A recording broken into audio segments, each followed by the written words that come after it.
बच्चों chapter number जो 3 है आव्यूह, इससे फॉर्मूले तो इसमें है नहीं, आप जानते हैं, और चैप्टर नंबर 4 उसमें भी कोई खास फॉर्मूले है नहीं।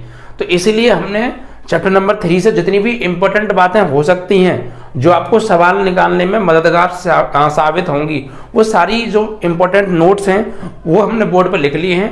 अब हम इनको आपको समझाएंगे, ठीक है। तो फॉर्मूले तो इन चैप्टरों में है नहीं, बट कुछ इंपॉर्टेंट नोट हैं, वो चीज़ें हमने नोट कर ली हैं। आइए हम उन्हें आप समझाते हैं, ठीक है बच्चों। और वीडियो को ज़्यादा शेयर कर दीजिएगा और लाइक कर दीजिएगा बच्चों, ठीक है। देखिए बच्चों, जो आव्यूह है ये चैप्टर नंबर आपका 3 है, जिसे हम मैट्रिक्स के नाम से बच्चों जानते हैं। इसका जो प्रतीक है बच्चों, प्रतीक होता है ये इस तरीके से, जैसे आपने बंद कोष्ठक देखा है ना, इस तरीके से ये इसका प्रतीक होता है बच्चों आव्यूह का, ठीक है। उसके बाद अगर कोई आव्यूह इस तरीके से, ये आव्यूह ऐसा हो सकता है, इस आव्यूह में ये पहला एलिमेंट होता है पहली रो का और पहली कॉलम का, ये दूसरा एलिमेंट होता है पहली रो लेकिन दूसरे कॉलम का। देखिए ये एलिमेंट पहली रो में आ रहा है लेकिन दूसरे कॉलम में आ रहा है, इसलिए इसे हमने 1 2 कहा है। 1 का मतलब है रो, पहली रो, और 2 का मतलब है कॉलम, दूसरा कॉलम, ठीक है भाई।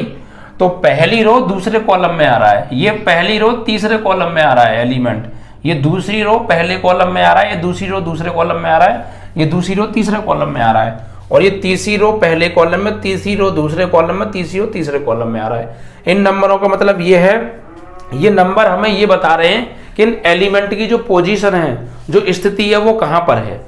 इस एलिमेंट की जो स्थिति है वो दूसरी रो और तीसरे कॉलम में है, और चेक कर लीजिए आप, दूसरी रो तीसरा कॉलम, इसी में तो आ रहा है ये, ठीक है। अगर ये जो आव्यूह हमें दे रखा है इसका क्रम पूछे तो क्रम कितना है बच्चों, तो क्रम क्या होता है बच्चों, आव्यूह का जो क्रम होता है वो होता है पंक्तियों की संख्या इनटू स्तंभों की संख्या, वो इसका क्रम कहलाता है। किसी भी आव्यूह का क्रम निकालने के लिए पेपर में पूछा जाता है, तो आप उसके रो का और कॉलम का मल्टीप्लाई कर दीजिए, मल्टीप्लाई करके लिख दीजिए, यानी 2 रो है और 3 कॉलम है, तो 2 गुणा 3 उसका क्या हो गया, क्रम हो गया। और अवयवों की संख्या पूछे तो गुणनफल जो आंसर आएगा फाइनली गुणा करके वो अवयवों की संख्या होगी। तो देखिए इसमें कितनी रो हैं, इन्हें बोलते हैं बच्चों हम रो। एक ये पहली रो R1, ये दूसरी रो R2, ये तीसरी रो R3, और जो खड़े हुए होते हैं खंबे की तरह उन्हें हम स्तंभ बोलते हैं। ये पहला स्तंभ C1 लिख दिया है, ये C2 दूसरा स्तंभ, C3 तीसरा स्तंभ है, ठीक है। अगर इसके क्रम की बात करें तो इसका क्रम कितना होगा, 3 गुणा 3, क्योंकि 3 ही इसमें रो है और 3 ही इसमें कॉलम है। इसका जो ऑर्डर हो गया, जो क्रम हो गया वो 3 गुणा 3 है।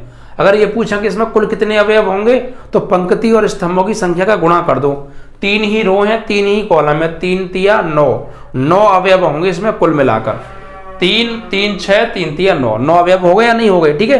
तो इस तरीके से हम अवयव पता कर सकते हैं। अब 2 आव्यूह बराबर कब होते हैं, 2 आव्यूह बराबर कब होते हैं भाई, 2 आव्यूह तब बराबर हो सकते हैं, एक तो जब उनके दोनों के क्रम समान हों, यानी पहले आव्यूह की पंक्ति और स्तंभों की संख्या दूसरे आव्यूह की पंक्ति और स्तंभों की संख्या के बराबर है, तो उनका आव्यूह, उन आव्यूहों का क्रम समान कहा जाता है, और फिर वो आव्यूह आपस में समान कहलाते हैं, ठीक है। और दूसरी कंडीशन ये है कि उनके संगत अवयव बराबर हों, संगत अवयव बराबर हों। तो एक तो उनका क्रम समान होना चाहिए पहली बात, और दूसरा संगत अवयव समान होने चाहिए। अगर ये 2 बातें किसी 2 आव्यूहों में फिट बैठ रही हैं तो वो दोनों आव्यूह आपस में बराबर कहलाएंगे।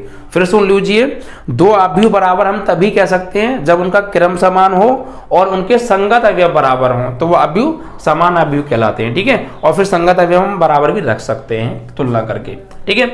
उसके बाद जब किसी आव्यूह में किसी संख्या से गुणा करेंगे, किसी नंबर से मल्टीप्लाई करेंगे, किसी अधिक संख्या से गुणा करेंगे, तो आव्यूह के प्रत्येक अवयव में गुणा होता है। जैसे मैं यहाँ पे 3 से मल्टीप्लाई करूं या 2 से मल्टीप्लाई करूं, तो 2 का मल्टीप्लाई इन सभी एलिमेंट्स में होगा, क्लियर। उसके बाद जो अगला पॉइंट है, 2 आव्यूहों का गुणा संभव कब होता है, यानी 2 आव्यूहों का गुणा कब हो सकता है। तो भाई 2 आव्यूहों का गुणा 2 तरीके हैं, 2 तरीकों में से एक तरीका फिट बैठना चाहिए तभी गुणा संभव होता है। कब, 2 आव्यूहों का गुणा संभव जब होता है जब दोनों का क्रम समान हो, दोनों के क्रम समान हो तो दोनों आव्यूहों का गुणा हो सकता है।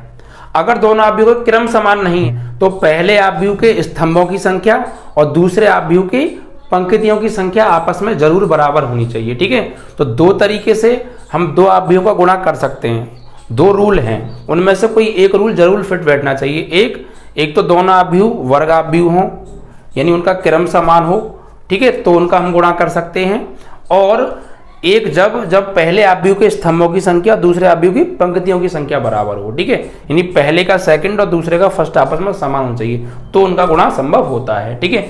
जैसे मान लीजिए दो आव्यूह हैं, एक आव्यूह का क्रम दे रखा है 2 गुणा 3 और एक और आव्यूह उसका क्रम है 3 गुणा 2, तो इसका सेकंड और इसका फर्स्ट ये दोनों समान होने चाहिए तब जाके उनका गुणा संभव होता है, या दोनों ही आव्यूह वर्ग आव्यूह हों समान क्रम के तो गुणा संभव होता है, ठीक है।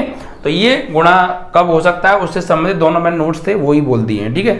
उसके बाद परिवर्त आव्यूह क्या होता है, ट्रांसपोज मैट्रिक्स निकालने को आता है सवाल में कई बार, और गुणा करने को तो हर बार पूरी आव्यूह में गुणा ही करना सिखाया गया। तो गुणा करना आप समझ गए रूल क्या है, दोनों आव्यूह समान क्रम के होने चाहिए तो गुणा संभव होगा, और या फिर पहले आव्यूह के स्तंभों की संख्या और दूसरे आव्यूह के पंक्तियों की संख्या समान होनी चाहिए तब गुणा संभव हो सकता है, ठीक है। और परिवर्त आव्यूह ट्रांसपोज मैट्रिक्स क्या होता है, जिसे हम ए डैश से रिप्रेजेंट करते हैं, ए डैश डैश लगा के। अगर किसी आव्यूह का परिवर्त निकाल रहे हैं तो इसके ऊपर डैश लगा दो, मतलब वो उसका परिवर्त है। निकालते कैसे हैं, जिस आव्यूह का हम परिवर्त निकाल रहे हैं उस आव्यूह की पंक्ति जितनी भी पंक्ति हैं उसमें उन्हें स्तंभों में चेंज कर दो और स्तंभों को पंक्तियों में।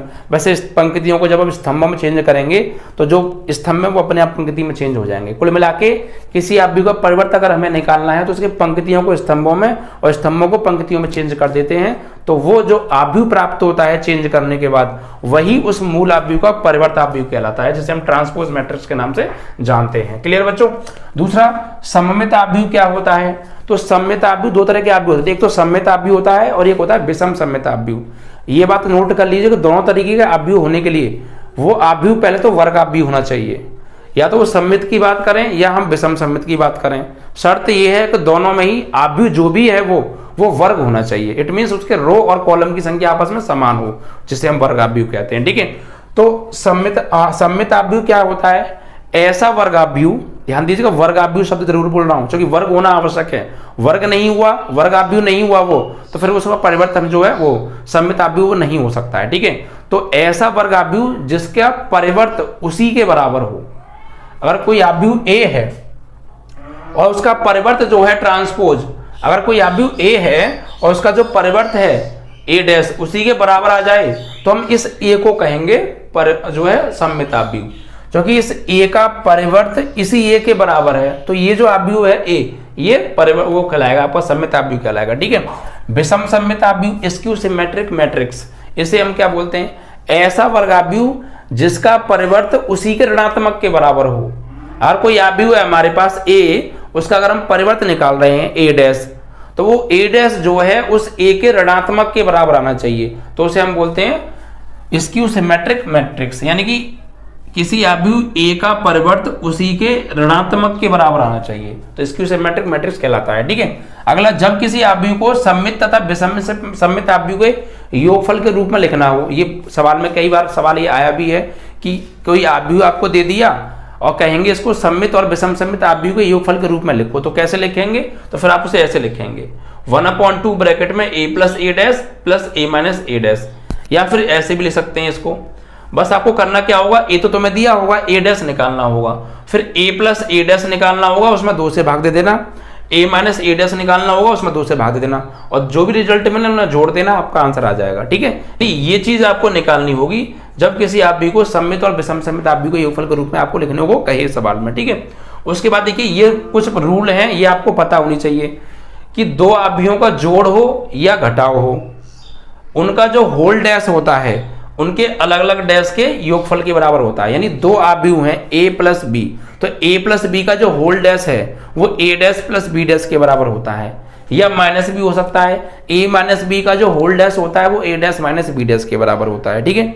ऐसे दो आव्यूहों के गुणनफल का जो होल डैश होता है, दो आव्यूहों के गुणनफल का जो डैश होता है वो बी डैश माइनस ए डैश के बराबर होता है। जैसे मान लीजिए ए बी का होल डैश बराबर होगा बी डैश ए डैश।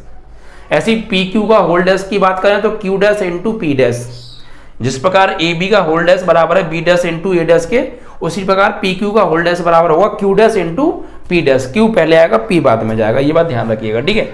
अब प्रारंभिक संक्रिया से ए इनवर्स निकालने को बहुत बार पूछा जाता है, तो प्रारंभिक संक्रिया से हम जो है इनवर्स यानी व्युत्क्रमणीय आव्यूह दो तरीके से निकाल सकते हैं किसी आव्यूह का व्युत्क्रम। व्युत्क्रम व्युत्क्रम को किससे प्रदर्शित करते हैं? ए इनवर्स से। ठीक है, इनवर्स लगा देते हैं, मतलब वो उस आव्यूह का व्युत्क्रम है।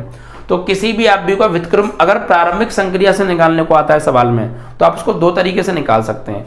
आपके पास दो चॉइस हैं, एक तो पंक्ति संक्रिया से, ठीक है, और एक स्तंभ संक्रिया से। अगर आप पंक्ति संक्रिया से निकाल रहे हैं तो आप लिखेंगे ए बराबर आई ए, जहां ए आव्यूह आपको दिया होगा, आई आप स्वयं बनाएंगे और ए आपको एज इट इज रखना है। और यहां पर इस वाले ए में और इस वाले आई में इस प्रकार आपको ऑपरेशन लगाने हैं पंक्ति से पंक्ति में। शर्त यह है, अगर आप पंक्ति संक्रिया से कर रहे हैं तो ऑपरेशन आपको पंक्ति से पंक्ति में ही लगाना होगा। पंक्ति से कॉलम में आप ऑपरेशन लगा नहीं सकते, या ना कॉलम में लगा सकते हैं ऑपरेशन, सिर्फ पंक्तियों में ऑपरेशन लगाएंगे जब तक आंसर नहीं आ जाएगा। ठीक है, तो इस ए में हम क्या लगाएंगे? इस ए में लगाएंगे ऑपरेशन पंक्ति से पंक्तियों में, और जो ऑपरेशन आप इस ए में लगाओगे वही ऑपरेशन इस आई में लगाओगे। और जब तक लगाओगे जब तक ये जो ए है ये आई ना बन जाए, यानी कि इकाई आव्यूह ना बन जाए। इकाई आव्यूह क्या होता है? ऐसा वर्ग आव्यूह जिसके मुख्य विकर्ण का प्रत्येक अवयव 1 और बाकी सभी अवयव 0 होते हैं, उसे हम इकाई आव्यूह बोलते हैं। जैसे आई बराबर ये इकाई आव्यूह है, इकाई तत्समक आव्यूह भी बोलते हैं, 1 0 0 0 1 0 0 0 1। तो इसमें क्या है, ये जो मुख्य विकर्ण है ना ये 1 होना चाहिए, बाकी सब 0, इसे इकाई आव्यूह बोलते हैं। तो इस ए में जब तक हम पंक्ति से पंक्ति में ऑपरेशन लगाएंगे जब तक ये ए जो है ऐसा ना बन जाए, और जो ऑपरेशन इधर लगा रहे हो वो इधर लगाते जाओ। और जैसे ही आई बन जाएगा तो यहाँ पर जो भी निकल के आएगा आई की जगह पर वही हमारा ए इनवर्स होगा। ठीक है, दूसरा तरीका है स्तंभ संक्रिया से। स्तंभ संक्रिया में क्या होता है? स्तंभ संक्रिया में हम ए बराबर ए आई लिखते हैं। ध्यान रखिए यहाँ पर ए बराबर आई ए था, यहाँ ए आई है, उल्टा हो गया। ठीक है, तो स्तंभ संक्रिया में क्या होता है? हम स्तंभ से स्तंभ में ही ऑपरेशन लगा सकते हैं, पंक्तियों में ऑपरेशन नहीं लगा सकते। जिस प्रकार पंक्ति संक्रिया में पंक्ति से पंक्ति में ऑपरेशन लगा रहे थे, इसी प्रकार स्तंभ संक्रिया में हम स्तंभ से स्तंभ में ही ऑपरेशन लगा सकते हैं। ठीक है, और उसे ए बराबर ए आई की फॉर्म में लिखेंगे और इस ए में स्तंभ से स्तंभ में ऑपरेशन लगाएंगे, और जब तक लगाएंगे जब तक ये जो ए है ये इकाई आव्यूह न बन जाए, और जो ऑपरेशन आप इधर लगा रहे हो वही इस आई में लगाएंगे फिर। और जैसे ही आई बन जाएगा वैसे ही इधर जो भी मिलेगा आपको आई की जगह वही आपका ए इनवर्स होगा प्रारंभिक संक्रिया से। बहुत बार ये सवाल पूछा जाता है। ठीक है बच्चों, तो इस तरीके से ये कुछ रूल्स और रेगुलेशंस थे चैप्टर नंबर 3 आव्यूह के लिए, जो मैंने आपको समझा दिए। अब अगले वीडियो में मैं चैप्टर नंबर 4 के रूल्स और रेगुलेशन दूंगा। ठीक है बच्चों, जय हिंद जय भारत।